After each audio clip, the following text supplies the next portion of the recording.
Hello, Victor here from Hawaii. I'm an engineer and I just love to redesign and improve someone else's work.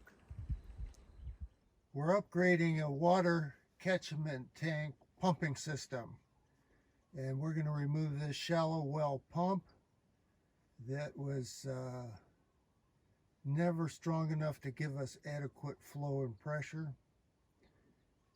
Two booster pumps were put on, which really helped it, but now we're going to do even much better than that.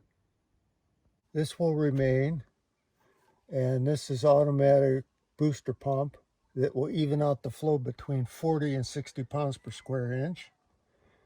This is what we're replacing down here: leaking valves and fittings. And now this is the catchment tank right here.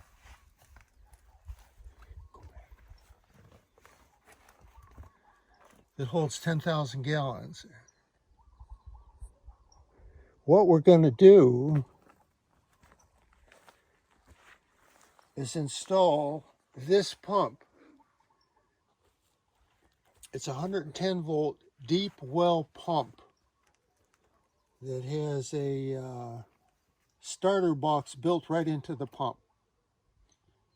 And deep well pumps are 10 times more efficient than shallow well pumps. I'm really impressed with this pump. We're gonna, step one, test it in the water. It has to be tested in the water.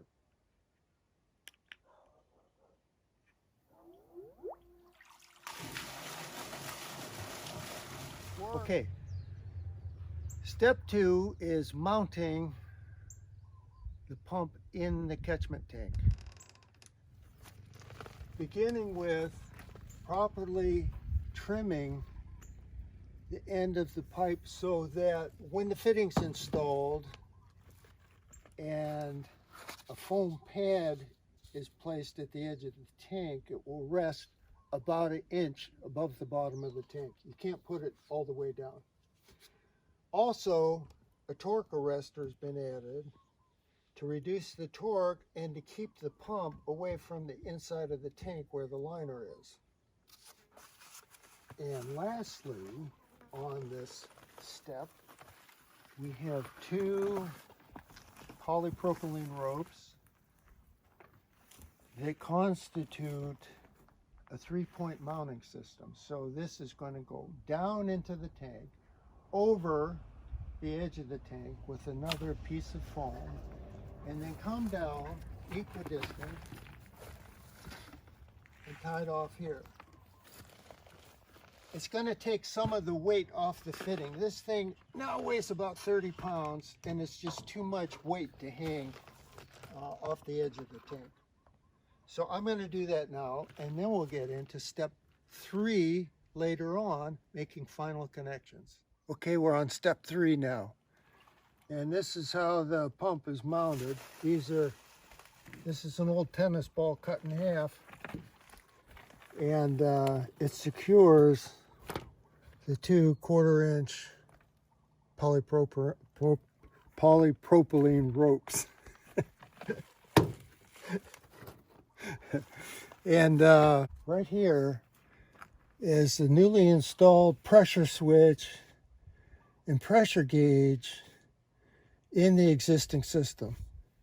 Now, it's important to only use this particular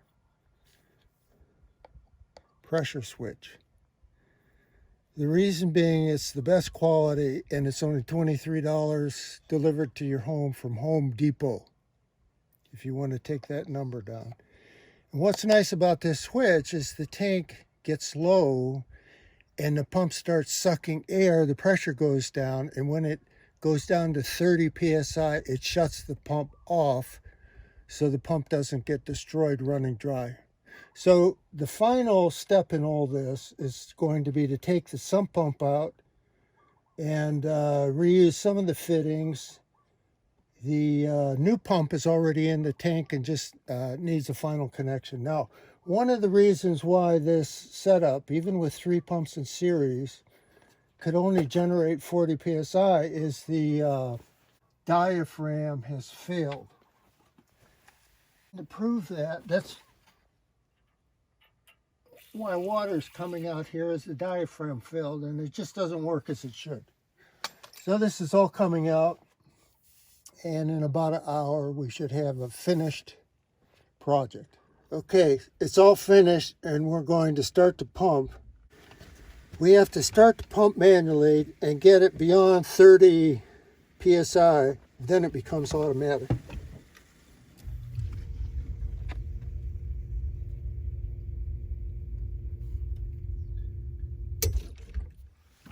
So here's what it looks like as the pump cycles.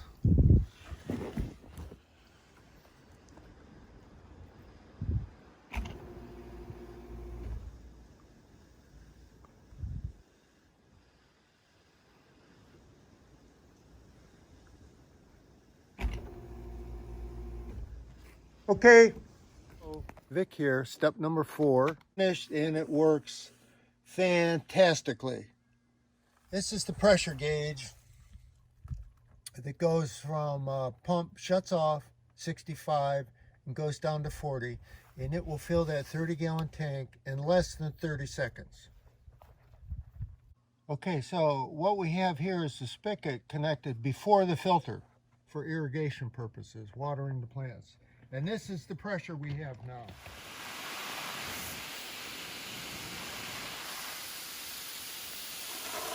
Bananas,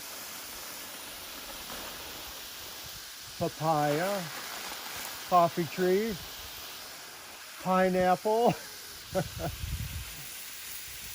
lychee nuts, more banana trees over here about 50 feet away, more coffee trees. This is parsley. Amazingly constant, adequate pressure. What we're left with is all connections, all plumbing, all water flow outside the pump house. We have our deep well pump inside the tank that works flawlessly, mounted like that, 3-point mounting.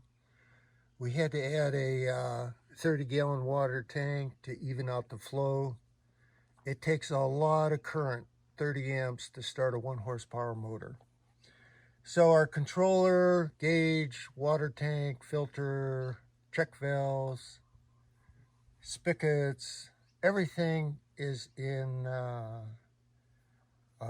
compact location. Now, if we go back to what we took out, this pile of PVC and fittings is what was removed from this prior installation. Over 100 fittings were removed and everything was streamlined and simplified, and the performance is phenomenal. The water pressure varies from 40 to 65 psi. It is identical to city water pressure, municipal water pressure. A total exceeding my expectations success.